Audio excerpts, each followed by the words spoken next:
Правда ли, что тут проводятся соревнования по метанию телефонов, резиновых сапог и перетаскиванию жен? Правда ли, что олени тут ходят прямо по улицам, да еще и со светящимися рогами? Правда ли, что это самая счастливая страна в мире? Что правительство захватили женщины, а право на интернет прописано в законе наравне с правом на жизнь и свободу? Да, все это правда. Всем привет! Меня зовут Лена. И сегодня я хочу поговорить о необычных фактах и особенностях Финляндии.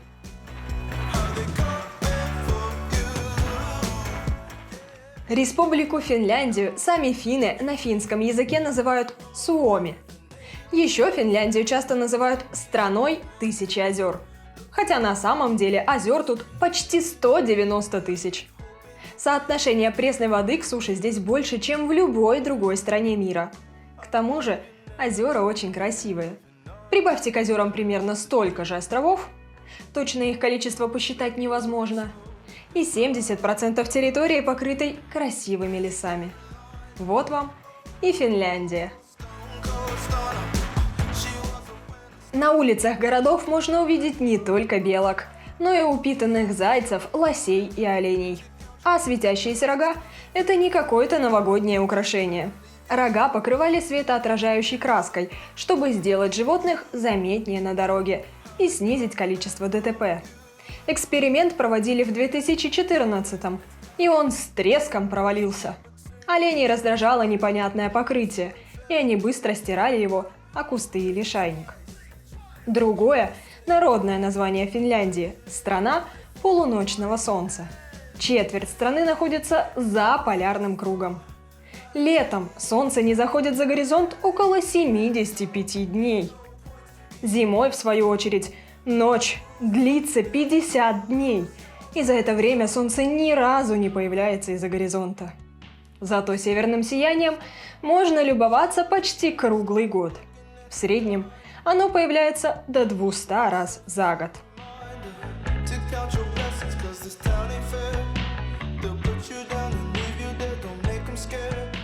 Финляндия не ведет никаких войн, но ее территория каждый год увеличивается примерно на 7 квадратных километров. Происходит это из-за таяния ледников.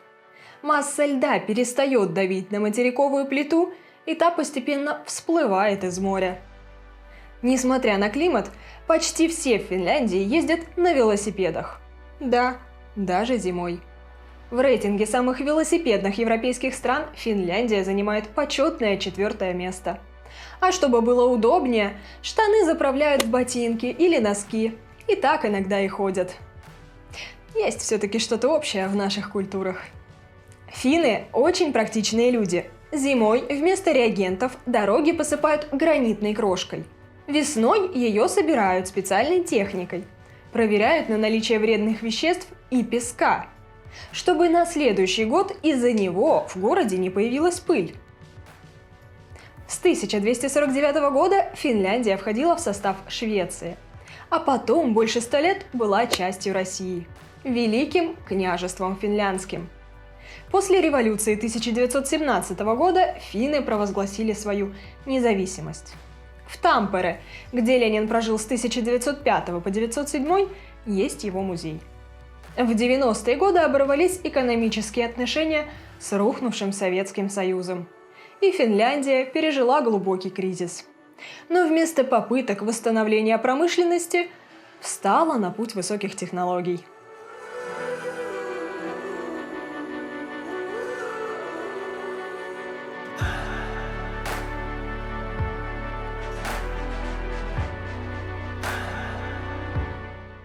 Финская компания Nokia удерживала первое место в мире по поставкам мобильных телефонов. Целых 14 лет. С 1997 по 2011, когда на первое место вышла корейская Samsung, которая до сих пор и остается лидером по объему продаж. И самое интересное, что любимая многими компания Apple никогда не выходила на первое место. Ставьте лайк, если не знали. С 2010 года право на подключение к интернету в Финляндии закреплено законом и стоит в одном ряду с другими правами человека.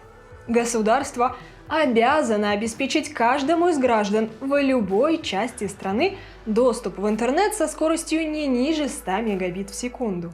Финляндия – одна из самых малонаселенных стран Европы. Плотность населения 16 человек на квадратный километр. Но и это почти в 2 раза больше, чем в России.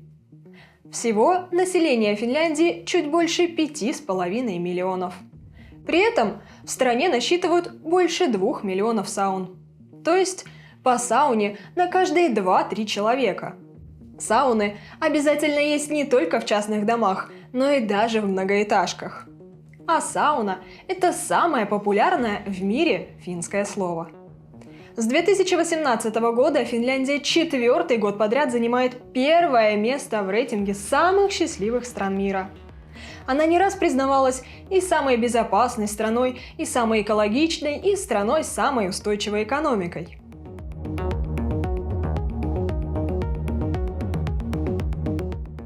А издание Reader's Digest признало финнов еще и самой честной нацией.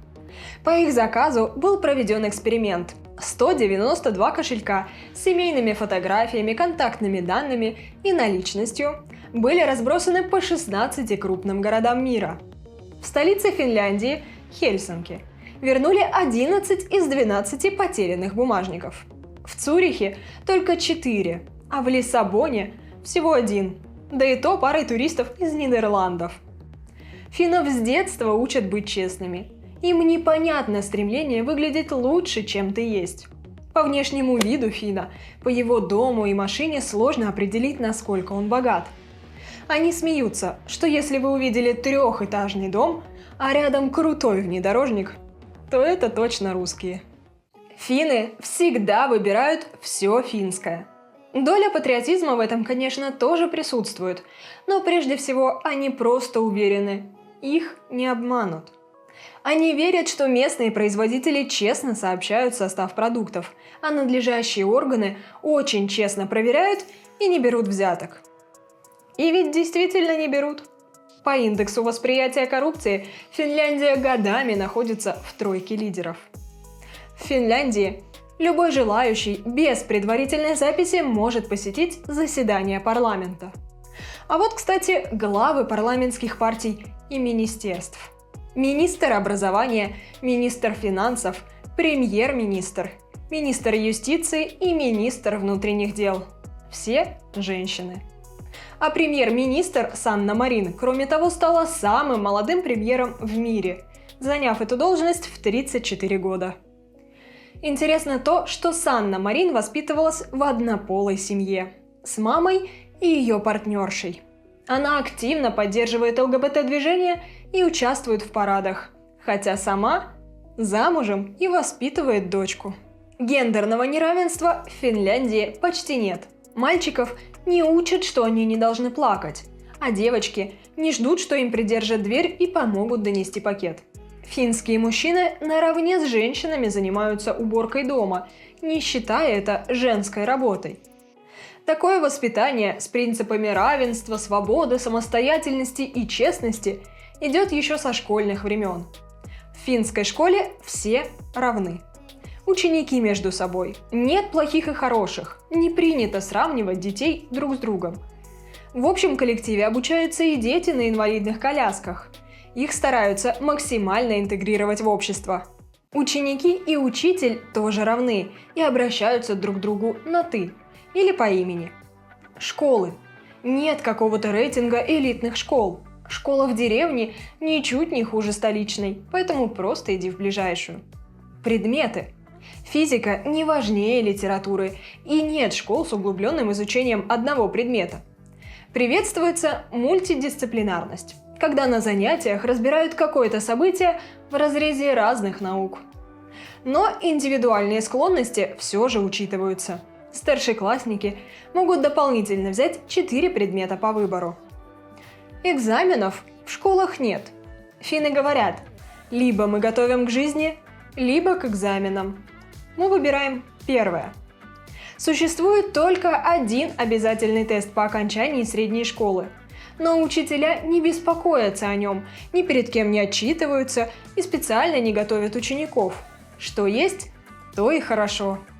При этом финское образование не раз признавалось лучшим в мире. Школьники показывают самый высокий уровень усвоения знаний. К тому же, они еще и самые читающие.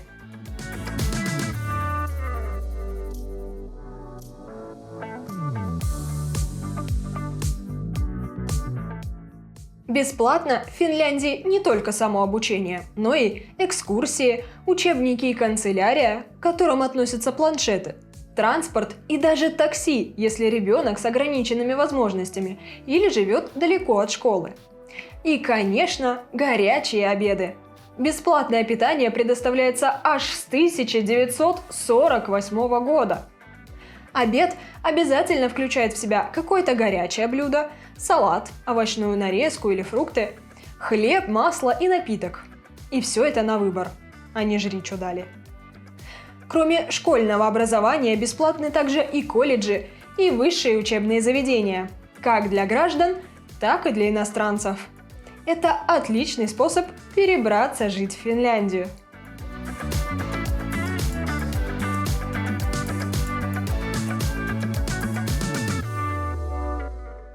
Если не боитесь учить иностранные языки, особенно финский, по неопытности на нем случайно можно вызвать демона.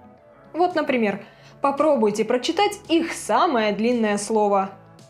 Лентоконе суи кутурбини мотор. В общем, помощник механика по воздушно-реактивному турбинному двигателю.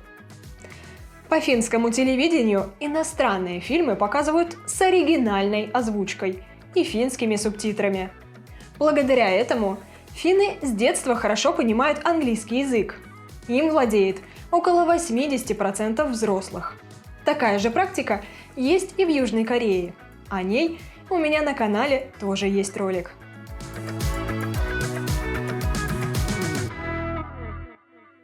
Чтобы разнообразить жизнь, в Финляндии проводят множество спортивных соревнований. И в этом финны настоящие оригиналы.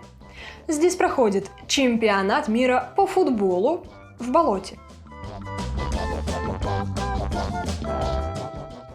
Мировой чемпионат по игре на невидимой гитаре. В 2015 году впервые за 20 лет его выиграл россиянин, обыграв американцев. Тут есть чемпионат по ловле комаров. По сидению на муравейниках, по зимнему плаванию, по метанию резиновых сапог, чемпионат по метанию телефонов. Теперь понимаете, да, почему Nokia была такой неубиваемой? И чемпионат по перетаскиванию жен. Победителю вручается столько пива, сколько весила его жена. С 2002 года Финляндия долгое время занимала первое место в рейтинге стран с самой независимой прессой.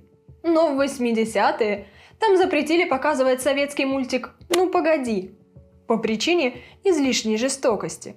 Комиссии показалось, что заяц какой-то садист, и волк из-за него постоянно попадает в неприятности.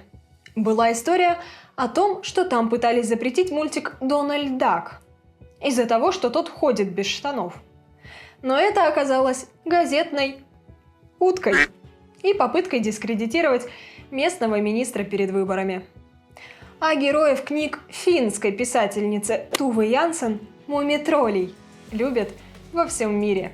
Мультфильмы с их участием снимались и в Советском Союзе. В свою очередь, одна из самых знаменитых финских мелодий оказалась позаимствованной в прошлом веке у российских солдат – мелодией «Смоленский гусачок».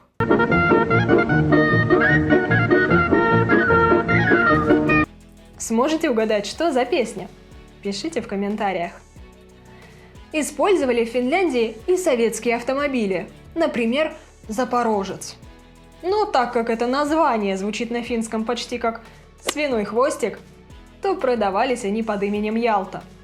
А современная «Лада Калина» продается как «Лада 119», потому что «калина» в переводе с финского означает треск, грохот, дребезжание и стук.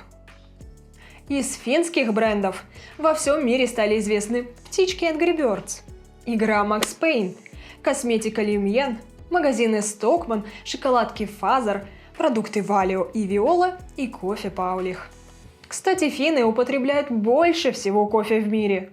По 12 килограмм на каждого человека в год. Многие называют Финляндию родиной Санта-Клауса.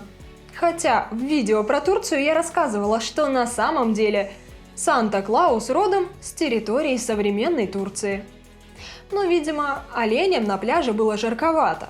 Поэтому сейчас официальной резиденцией Санты принято считать самый знаменитый регион Финляндии – Лапландию. Слышали, что своего Санта-Клауса финны называют Йолупуки?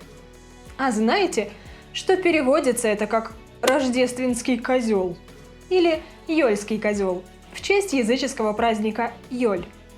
Это сейчас он дедушка в красном костюме, а раньше Йолупуки описывали как страшного монстра с рогами. Он приходил в праздник и наказывал непослушных детей. Схожий персонаж был и в европейском фольклоре.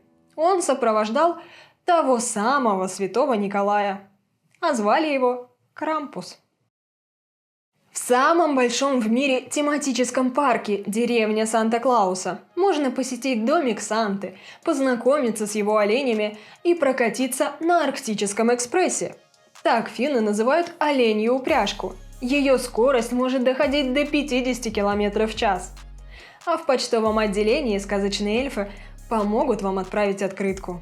Даже самые большие зануды не смогут остаться равнодушными в такой сказочной атмосфере и обязательно почувствуют волшебный дух Рождества. Если, конечно, бешеные цены позволят им расслабиться. Ведь цены в Финляндии соответствуют зарплатам, а они тут тоже одни из самых высоких в мире. Средняя зарплата по официальным данным составляет 3548 евро в месяц. Налоги взимаются по прогрессивной шкале. Чем больше получаешь, тем больше заплатишь. Минимальная ставка подоходного налога – 6%. Максимальная – 31%. Если годовой доход меньше 16 тысяч евро, то гражданин Финляндии не платит налог. Штрафы тоже зависят от размера дохода. В 2004 году был выписан штраф в 170 тысяч евро. Миллионер Юсси Солоноя ехал по Хельсинки со скоростью 80 км в час вместо разрешенных 40. А 2 годами ранее директор Nokia был оштрафован на 100 тысяч. Надеюсь, благодаря этому видео вы не только узнали что-нибудь новое, но и поняли, почему именно финнов считают самой счастливой нацией на планете. Ставьте лайк, подписывайтесь на канал, чтобы узнавать о других странах. Пожелания на темы оставляйте в комментариях. И до скорых встреч!